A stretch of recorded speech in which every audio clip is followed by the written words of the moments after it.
be upset. It's like, why am I there or not there? Right. He wants to put another row, but he didn't want to obscure Joseph's face from the camera. And then he didn't want to put people on the bottom because he thought that would be like hierarchical. Hey, that's fair. So he's gonna put more along the side. Okay. You could put me behind the piano. I wouldn't mind. We'll put you right there. Right there. Front center. And next to Bob. I don't think he sees it. What do we do? That I don't know. I should probably really get my life together. I mean that I cannot speak to what you are doing. That is not my point. He's like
more independent than me right now. I'm gonna get everybody over to the front, okay?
Check, check, check. Good morning, everybody. Everybody, please make your way to the front of the cabin. Come on down. Say hello to someone you don't know, or someone you do. See? Someone you do. Good morning, everyone. As you come in and get comfortable with your snacks and your cups of coffee, I will say good morning to everyone on the live stream joining us today. My name is Alex Koliitzi. I am the Director of Music here at the Unitarian Universalist Congregation of Miami. It is nice to see all of you this morning. In the back, if you are new or if you haven't been here in a little while or if you forgot, there are orders of service on the red table with the flowers. There's also a little piece of sheet music for a piece we will all be singing together in the middle of the service. So if you would like to make your way back and grab those, you are more than welcome to. You will not need the teal hymnal today, only the gray hymnal today. And our first hymn this morning, our soul-singing hymn in which we all sing together with our intergenerational families, etc., is in the gray hymnal number 407, We're Gonna Sit at the Welcome Table. Please feel free to stand, embody your spirit, and join in the singing.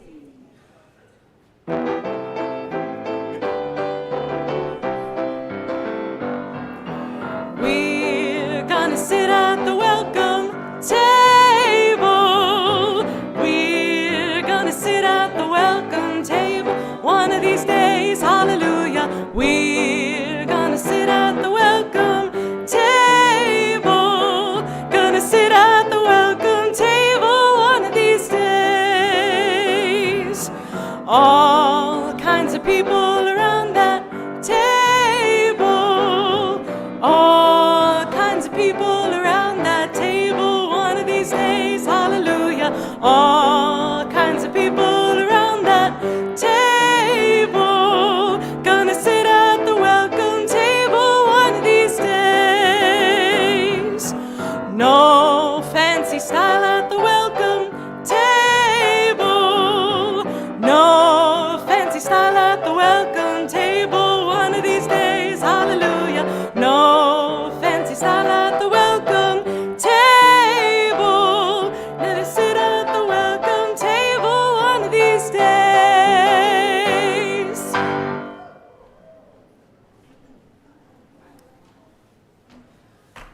Good morning, y'all. I was very loud because I didn't realize how loud the microphone was, and I like to project. I apologize for killing all of you.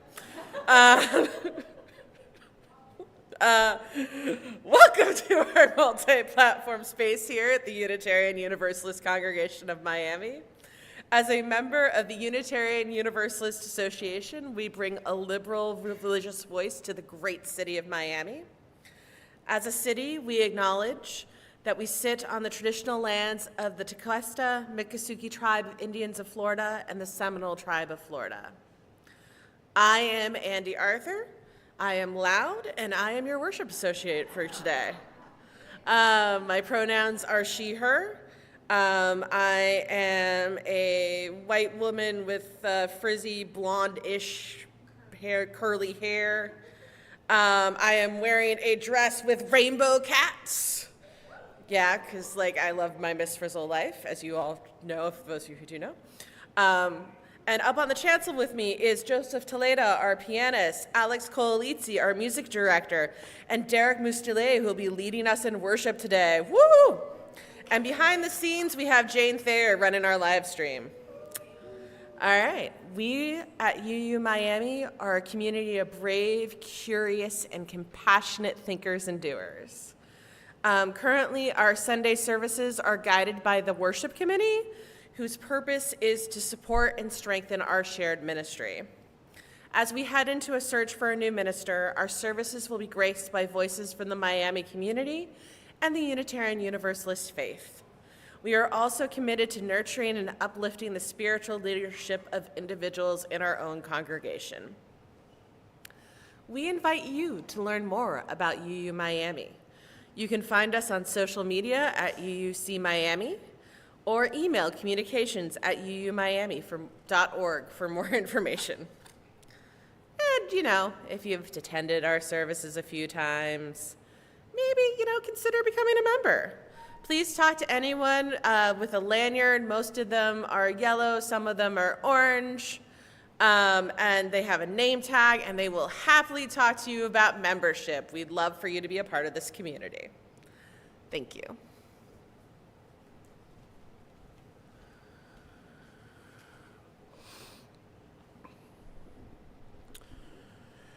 It is our tradition to light a chalice at the beginning of our services. Our chalice lighting words are by Paul Dalzell.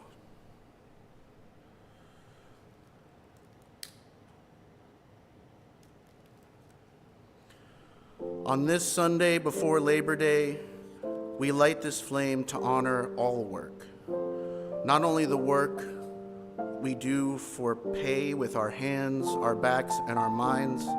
That is important, yes. But also the work we do for love. The work we do to help others stay alive and belong instead of being outcasts. The work we do to ensure people are paid fairly, work reasonable hours, and have quality in their lives. The work we do caring for the young, the old, the infirm. The work we do to mentor, to educate, to advocate, and to enrich the community, the country, and the world. We honor all labors that support our world and all the work we do to make this a better place.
And now, a story for all ages.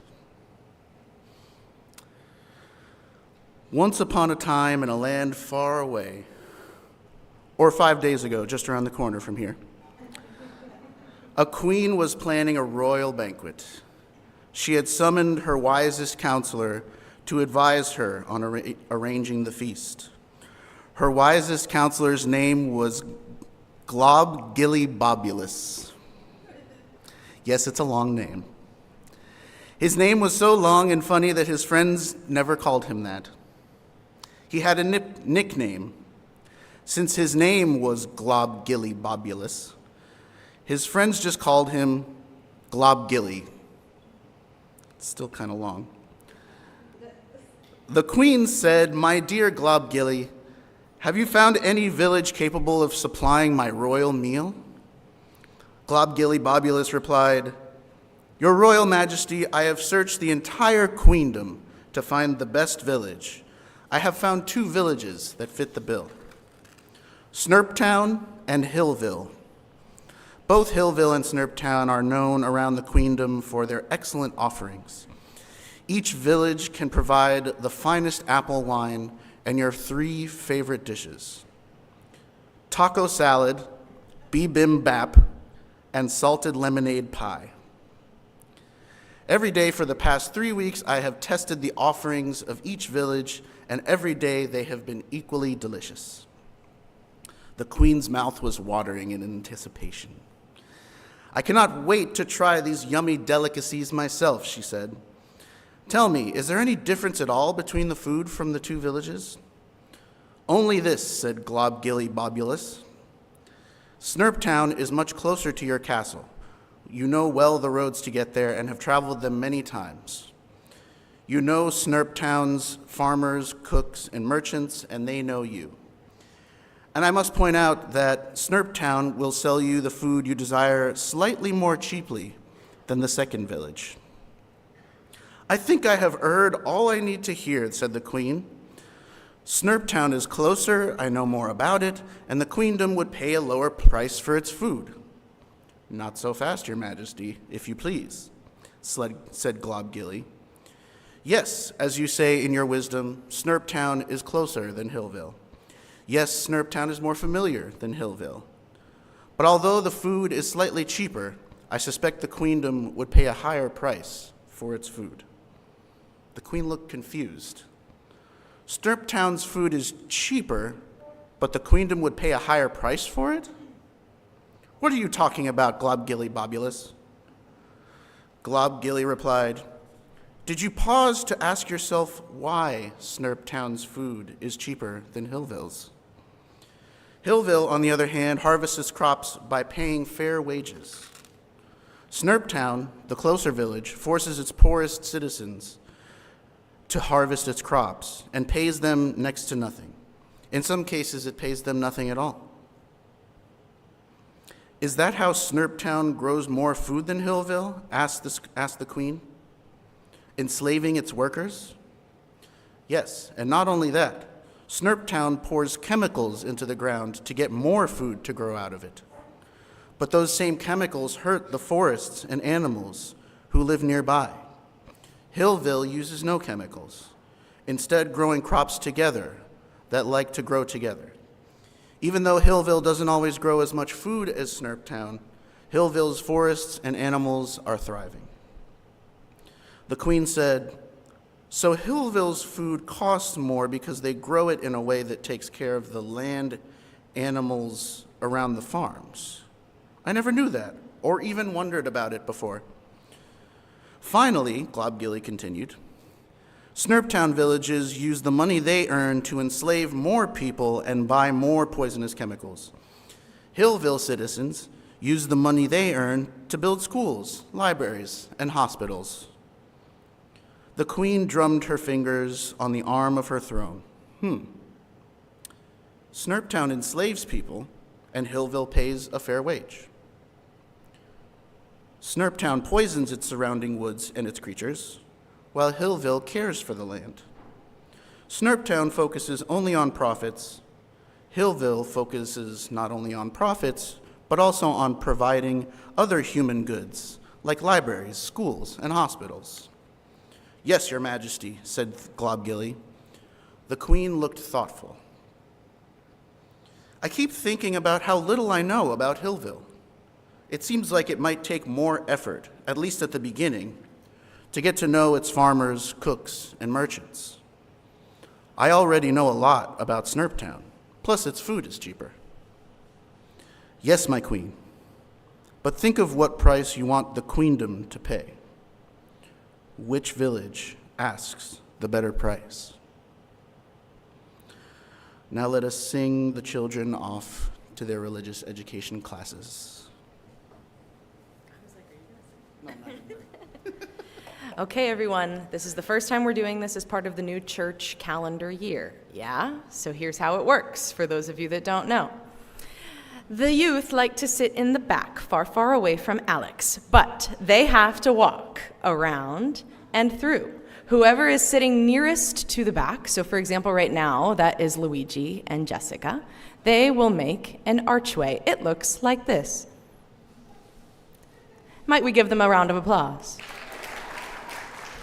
If you don't know the song, that's okay. The words are projected over my shoulder. You guys know what to do, yeah? Excellent. Now let us sing the youth out to their religious exploration classes.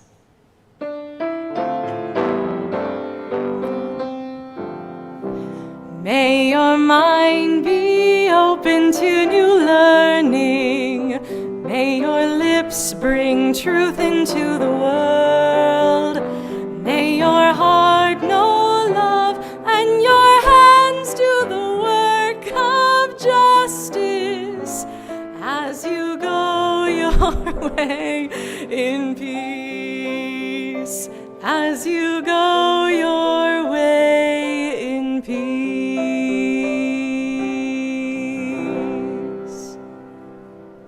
Oh my, everybody wants to be an arch.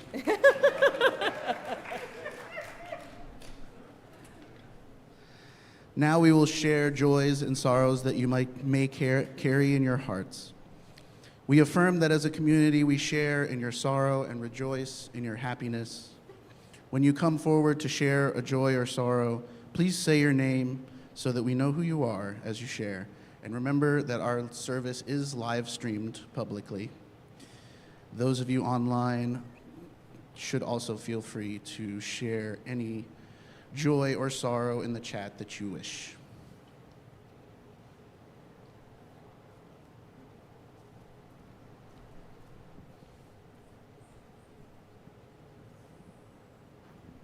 Good morning, I'm Bob Jacober. This is an Apache blessing. May the sun bring us new energy by day. May the moon softly restore us by night. May the rain wash away our worries. May the breeze blow new strength into our being. And may we walk gently through the world and know its beauty all the days of our lives. I add, Namaste. May the part deep within me that is at peace with the universe meet with the part deep within you that is at peace with the universe, and may we be as one.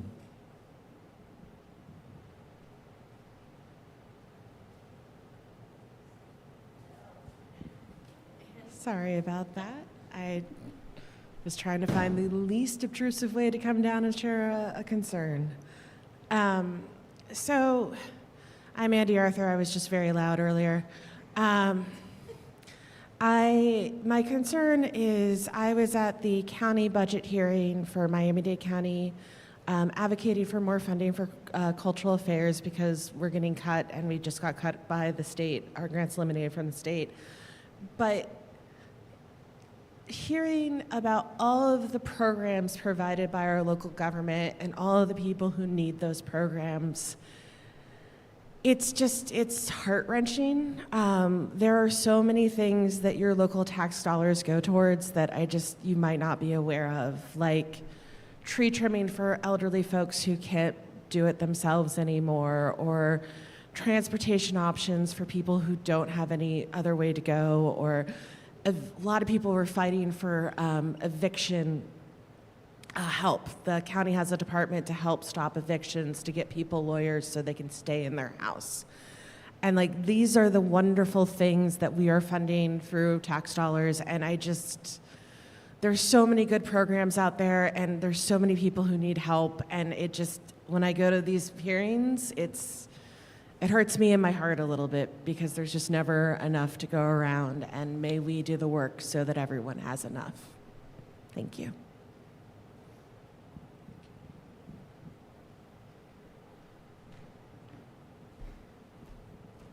Thank you, Andy. That was wonderful. Hi, I'm Judy Homer, and I'm calling this Joyful September. I'm very excited because the Social Justice Committee, your Social Justice Committee, has put together two fabulous events. Please look in the back on a big, and in the breezeway on big posters that will tell you about our wine and cheese event. Invite your friends, send them a link. You can look in your email and you'll see that there's a link that you can forward to the people that you know and love. It's about focus on abortions. Americans share their stories. It's coming to us as a traveling exhibit by author and journalist Rosalind Banish, who has created a traveling exhibit called A Traveling Exhibit to Encourage Civil Discourse. That's what we're hoping to do around the subject of abortion. So we have two things going on, a wine and cheese event, and then a Sunday morning service on September 29th, in which people from our congregation will read stories. They will speak in the voice of some of the people in Rosalind Banish's book. And I wanted to say something about that. Wait a second. Well, I can't remember what else I was going to say, but it's going to be very important and very exciting, and we'd love to have you and all of your friends come. I want to fill this room with people. Thank you.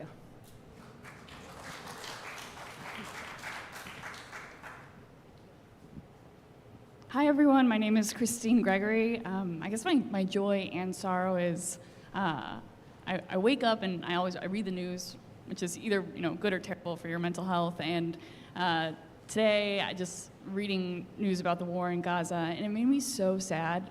And then I was just like reflecting on my own, what is my own day to day? And my biggest task this morning was like, okay, can you roast these carrots effectively? And I was thinking about these like mundane things of that my biggest preoccupation is like, can you work the oven? And this gratitude also of just thinking, I don't even have to think about my friends and family and whether or not they're gonna be okay. And so I guess it's just a mix of, wow, gratitude for not having to know that suffering, and also just sorrow for those that do.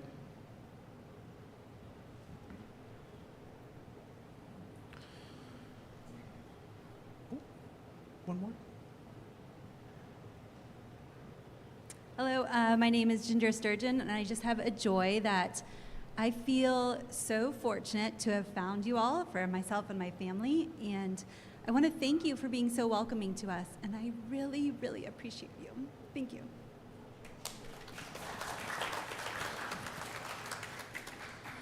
We share in those joys and sorrows expressed and those not expressed, but very much with us.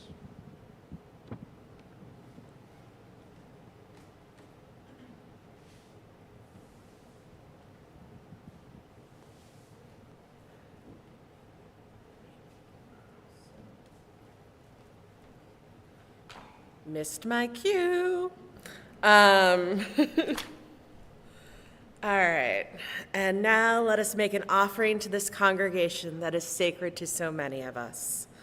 On the screen, there is a QR code. You can scan the QR code with your phone, the photo app on your smartphone. You click the link that pops up, and it will take you to the UU Miami donation page. Woo. For those of you who are present with us in the sanctuary, you can also scan the QR code and go to the UU Miami donation page. Thank you, that was the appropriate reaction. Or you can put your offering in the basket going around. Today, we will be splitting the plate with Safe Schools South Florida. Your offering today will not only benefit this congregation, but further Safe Schools South Florida's mission to create safer schools where all students can learn and thrive regardless of their sexual orientation, gender identity, gender expression, or that of their parents and guardians. Let us now give to sustain and strengthen this place and the work we do in the world.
Today's service and today what Derrick will be preaching about is on Labor Day, which is tomorrow.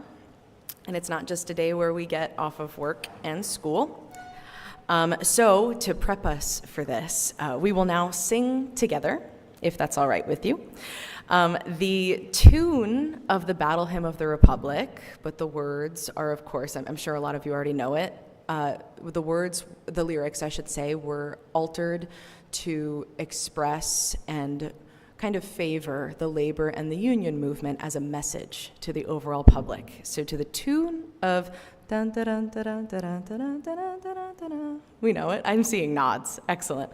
This is the tune of the Battle Hymn of the Republic, but the words are from Solidarity Forever. The words are projected over my shoulder. As you can see, you are welcome to stand in body or spirit and join in the singing of verses 1, 3, and 6.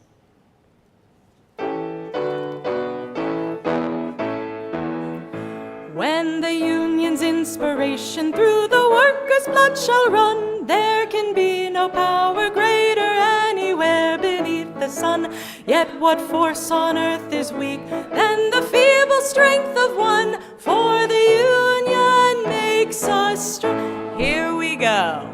Solidarity forever. Solidarity forever. Solidarity forever, for the union makes us strong. It is we who plowed the prairies, built the cities where they trade, dug the mines and built the workshops, endless miles of railroad laid. Now we stand outcast and starving midst the wonders we have made, but the union makes us strong. Solidarity forever. Solidarity forever. Solidarity forever. For the union makes us strong. In our hands is placed a power greater than their hoarded gold, greater than the might of armies magnified 1,000-fold. We can bring to birth a new world from the ashes of the old, for the union makes us strong. Everybody, solidarity forever. Solidarity forever. Solidarity forever, for the union makes us strong.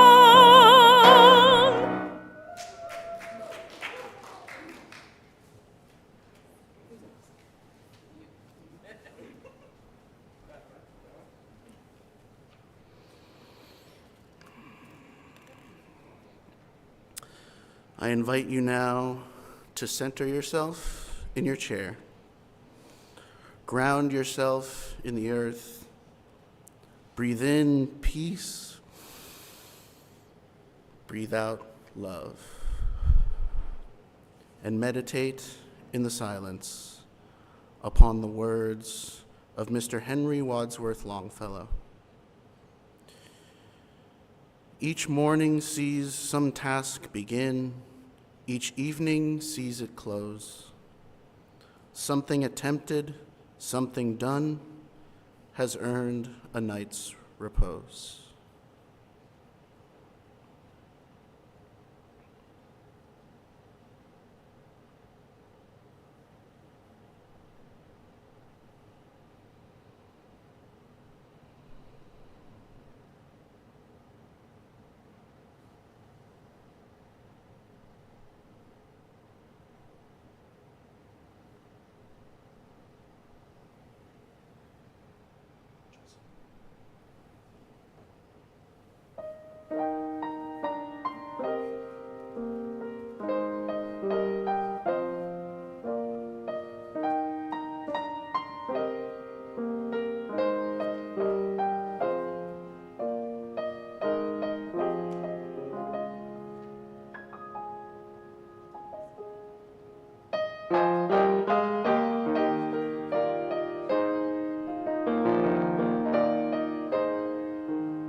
Me again. You know what that means. Friends, here at the Unitarian Universalist congregation, one of the things that we love to do, I could say that I love to do and that I force you to do, but I think you love it too, is to sing together. So today, this is what I said was at the back. You don't need it. If you don't read music, that's okay. It just has the words on it. The words will not be projected, but it's very easy. So if you want it, you can go get it.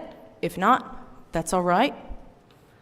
This is a little round, around like, row, row, row your boat. Everybody knows that song? You can sing that song in parts, and it will sound good together. That's what this is. That's what a round is, also known as a canon. This is written by Amanda Udis Kessler, who has written a lot of secular and political and queer-centered hymns. This one is called Justice and Joy. Here's how it's going to work. Joseph, can I have a C, please? Thank you. There are only 2 parts. I'm going to sing part 1. We'll learn it together. I'll sing part 2. We'll learn it together. What comes after that? No, there's only 2 parts, Andy. Andy said part 3. No. Will you sing them together? So here I go. I'll go nice and slow. Justice and joy, justice and joy, the fruits of our labors are justice and joy. That's all it is. I'll sing it again.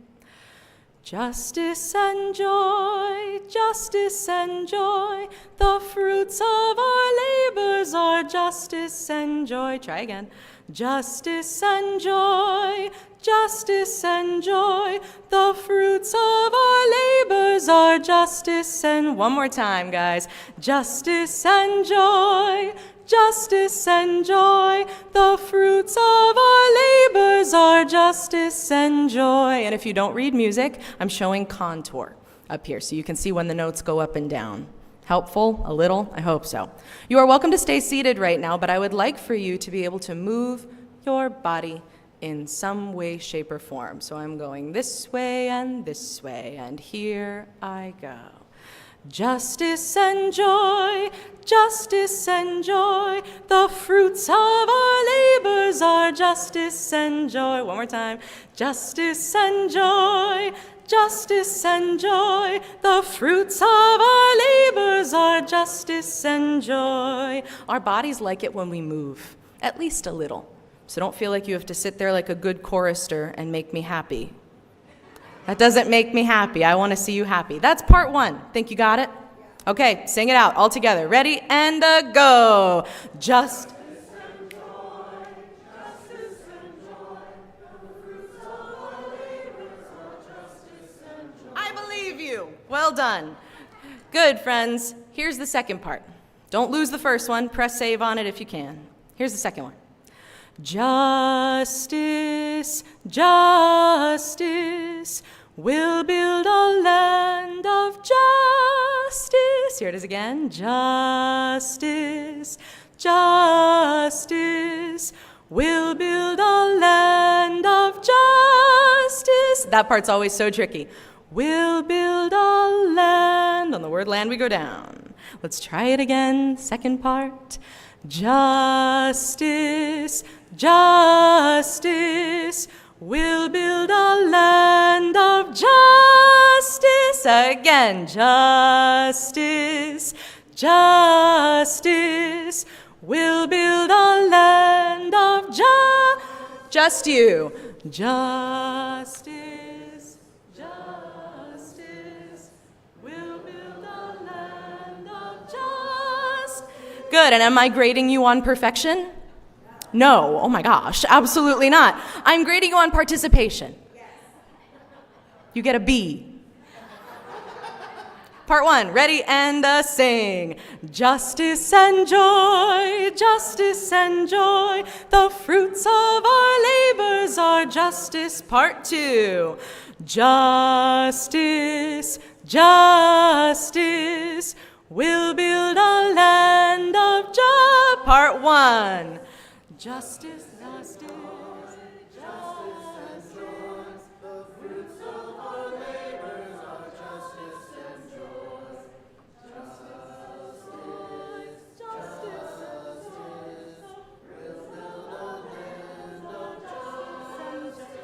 I mess you up? Good. Excellent. That's the point. Got it? That's the point. So here's what we're going to do, friends. Part 1, you're going to be over here. We're going to start off. You're going to go part 1 to part 2, just like we just did. But when you're done with part 1, we will come in with part 1. And I know there's fewer of you. I will help you. I promise. Okay? Everybody understands their role in the great web? Excellent. Let's try it. Part 1. Here we go. Justice and joy. Justice and joy. The fruits of our labors are justice and joy. Justice and joy. Justice and joy. The fruits of our labors are justice and joy. Justice, justice, justice. We'll build a land of justice. Get it? Now you get to choose your own journey. Congratulations. Okay? We're going to do the same thing, and we're going to do it 3 times through. So it'll be 1, 2, 1, 2, 1, 2. Got it? It's 3 times through. But we're going to start, and if you don't want to start right away, wait for the second one. Make sense? Everything we just did, but now you get to choose your own adventure. Let's sing it out, everybody. Please stand if you are able to. Thank you very much. And we shall step. Your right is this way. We're going to go this way. It's going to look like this. Step, step, step, step. What we're doing right now is we're making an internal metronome happen so that we all stay in the same beat. Because if we get off, it's not going to sound beautiful anymore, trust me. So I want you to feel inside. And you step on all the big beats. You got it? I'm seeing some people go like this. Not in this room. Let's try it. Everybody who wants to sing part 1 with me first, can we start? Ready and sing. Justice and joy, justice and joy, the fruits of our labors are. Keep going, guys. Justice and joy, justice and joy, the fruits of our labors are justice and joy. Justice, justice, we'll build a land of justice. Justice and joy, justice and joy, the fruits of our labors are just. One more time. Justice, justice, we'll build a land of justice. Part 2. Justice, justice, we'll build a land of justice. Bravo, everybody. Nice job. Have a seat. And Derrick, I think I got them ready for you. Woo. All right. Good morning, everybody. You all warmed up? All right. So I wanted to do something a little different for this year's Labor Day service. I know, big shock. So I decided to do the same thing as last year. Okay, not really. Let me explain. Labor Day, for the most part, is most often dedicated to the blue-collar workers of the world, and with very good reason, of course. But me, personally, I'm an artist.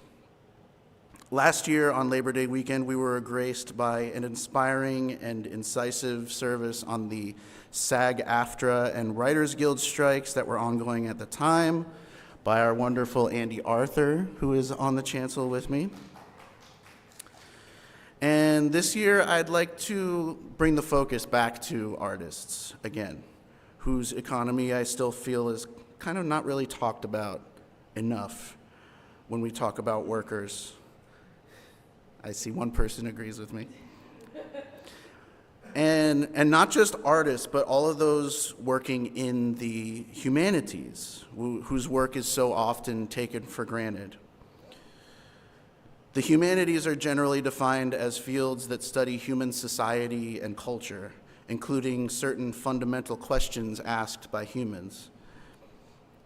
And, what could be more important to our contemporary society encompassing philosophy, religion, history, language arts, visual arts, and performing arts, the humanities have been pretty consistently undervalued for generations, making careers in those fields exceedingly difficult, if not impossible, to sustain and make a living, which deprives us, I think, of so many of the most important contributions to any healthy, well-functioning society. We need philosophers and theologians.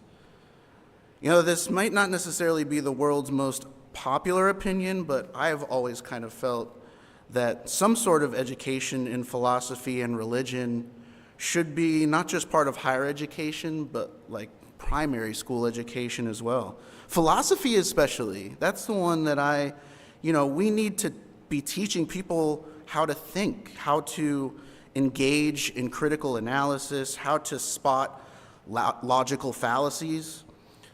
Not that those things are in any way helpful in these times, or that their absence has resulted in any problems with our democracy or anything. But we also need to be able to engage with big, ultimate questions of our existence, you know? I dream of a day where we live in a society that supports and uplifts its thinkers, where philosopher and theologian can be full-time careers. We need historians. We need people who make a full-time job of studying history and the lessons it has for us. And I'm sure I don't need to tell you how important that can be in a functional society, because the past 10, 20, 30, 40 years are littered with examples of how absence of public engagement with the lessons of history can tear a democratic society apart at the seams. I dream of a day when historian, too, is a full-time job. We need writers, poets, and storytellers. Words have incredible power. Words have the power to move mountains, make towers crumble, and bring world leaders to their knees. Poetry stirs our hearts and souls, makes us come alive with the fire that we need to transform our world. Stories are how we make meaning and modern myth. I dream of a day when being a writer or even a poet is a sustainable full-time career. And last but certainly not least, we need artists. The arts are what make our lives worth living. They transform our lives in pretty much every way I've already mentioned in all the other humanities. But more than any of the other humanities, the arts are a huge, fundamental part of our lives. And yet, a career in the arts is pretty close to impossible.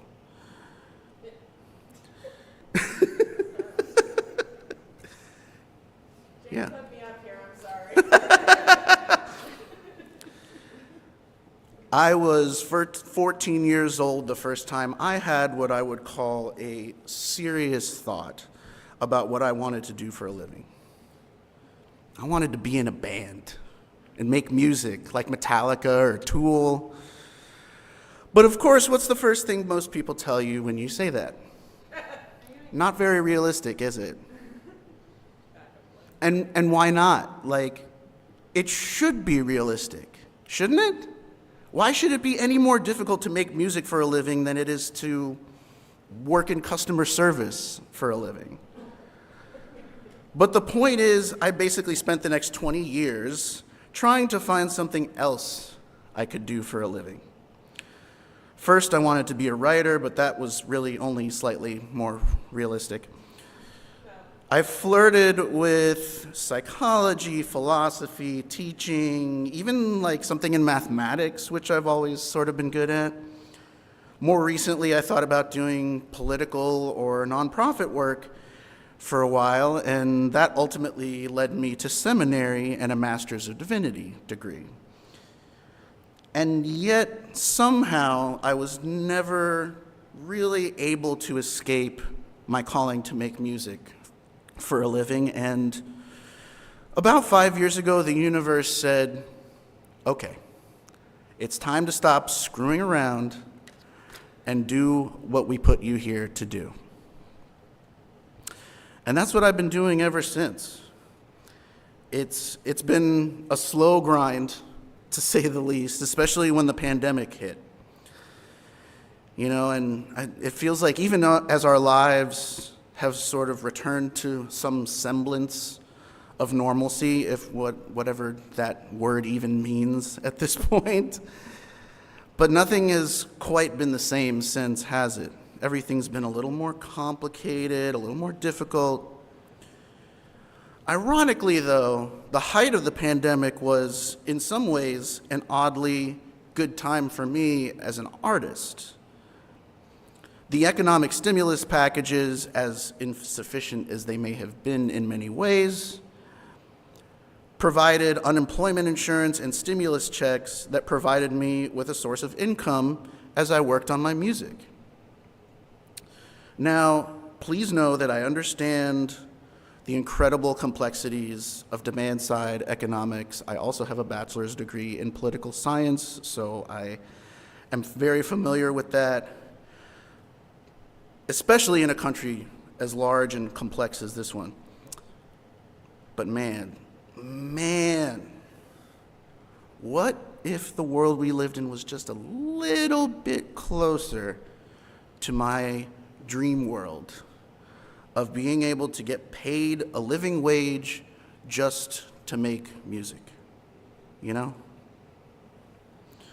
A world where we treat artists and thinkers as the tentpoles of a healthy democratic society that they truly are. A world where philosophy, theology, history, and the language, visual, and performing arts are thriving marketplaces of ideas and inspiration that enrich our society in ways we probably can't even imagine, really. I don't know how, and it's almost hard for me to even really believe it, but I know deep down in my bones that this world is possible. Will you help us get there? Amen.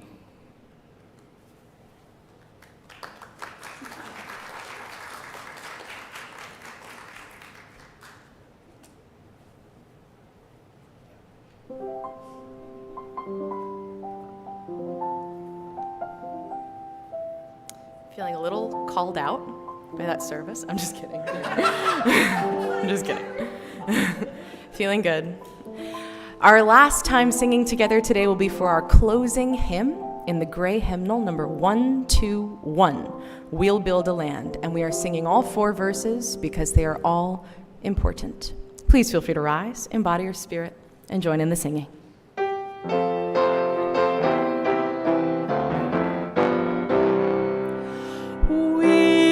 Build a land where we bind up the broken. We'll build a land where the captives go free, where the oil of gladness dissolves all mourning. Oh, we'll build a promised land that can be. Come, build a land where sisters and brothers anointed by God may then create peace, where justice shall roll down like waters and peace like an ever-flowing stream. We'll build a land where we bring the good tidings, all the afflicted and all those who mourn, and we'll give them garlands instead of ashes. Oh, we'll build a land where peace is born. Come, build a land where sisters and brothers anointed by God may then create peace, justice shall roll down like waters, and peace like an ever-flowing stream.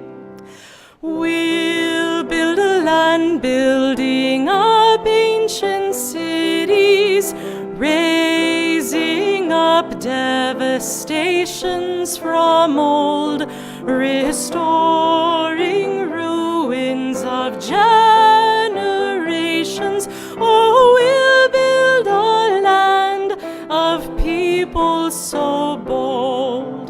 Come build a land where sisters and brothers, anointed by God, may then create peace, where justice shall roll down like waters, and peace like an ever-flowing stream.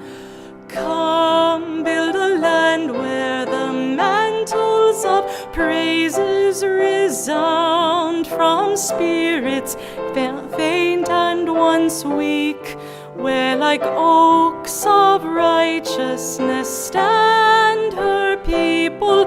Oh, come build the land, my people we seek.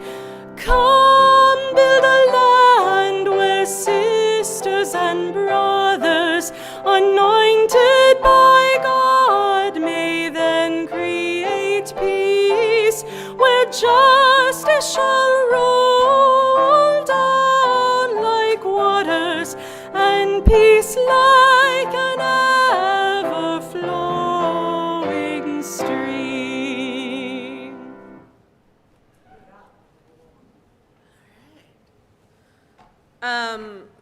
We are to the announcements and gratitudes part. I am going to do an unscripted gratitude. Thank you for this service. Everyone up here is a working artist, and we all work multiple jobs in order to keep our bills paid. So that's why I was very vocal, because it is hard. And so I just want to thank you for that. And yeah, we all work multiple jobs. All right, thanks to all the volunteer and professional staff here, our church board, our committees, Cheryl, our business manager, Jairo, our communications director, Kat, our Sunday service assistant. Thanks to Luigi, who's being our greeter, or at least he's at the door, so I assume he was the greeter. Thanks to Jessica for guiding our children and youth. To Joseph for accompanying our hymns and providing wonderful music. To Jane, who is running our live stream. To Alex for leading our hymns in your musical direction. And again, the prompted thank you to Derrick for your worship and lead in the service today. And thank you to all of us for joining us this morning. Next week, we will hear again from Derrick with a sermon that discusses the transition into our new chapter of shared ministry. Let's get fired up about all the ways we can get involved and shape this new exciting time in the life of our community. This invitation is open for all to accept. And we have lunch today. John provided lunch, I think along with Christine, and that's really exciting. We do encourage a $5 donation, or if this is your first time joining us, please be our guest. Stay and chat with folks here while enjoying a nourishing and delicious community lunch. Delicious is a fun word, y'all. All right, and here is one of my most important announcements. You Miami members and friends, it's time to survey you. We sent out a survey. We hope to gather your valuable insights to help us guide our future. What do you love? What ideas do you have? This is going to our congregational consultant, Mapi Garcia, who's helping us with our strategic plan. She's great. So please, similar to when donating online, get out your smartphone, scan the QR code on your screen to take this to the online survey. It's also in the newsletter if you prefer to do it on a laptop. I've already done it, so I know it works that way. And it'll be available until Thursday, September 5th, so do it today. If you prefer to do paper, check in with me and Christine after service. We'll figure that out for you. Your voice matters. Let us plan our future together. All right. And finally, there is a social justice committee meeting today at 12:45 in the Emerson Room. Following lunch, all are welcome. And our next worship committee meeting is Monday, September 16th at 6 p.m. on Zoom. Just email Jane at worship@uumiami.org to join. And the board meeting's the next day because I don't have spare time. On September 17th at 6:30 p.m. on Zoom or in the Emerson Room. On September 20th, we will have our intergenerational game night and potluck. Please bring your favorite dish to share and get excited about engaging with one another through thrilling trivia contests and games. Competition spirit is on. And I'm rounding out with another lovely announcement about our very important Focus on Abortion exhibit. At the end of September, we will be hosting a photo exhibition called Focus on Abortion, Americans Share Their Stories.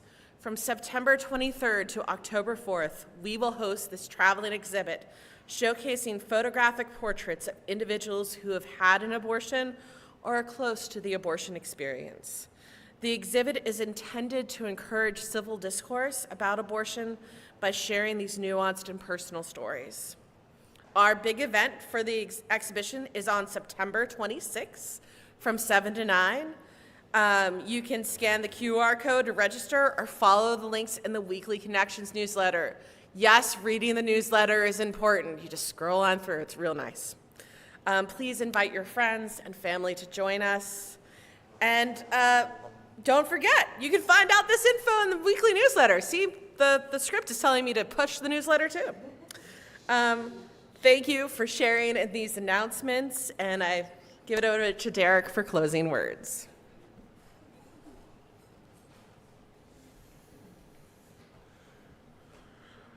Our closing words today come to us from someone you might know, President Abraham Lincoln. Labor is prior to and independent of capital. Capital is only the fruit of labor and could never have existed if labor had not first existed. Labor is the superior of capital and deserves much the higher consideration. I invite you now to stand and greet those around you, particularly those you do not know. Let us deepen our connections in this beloved community.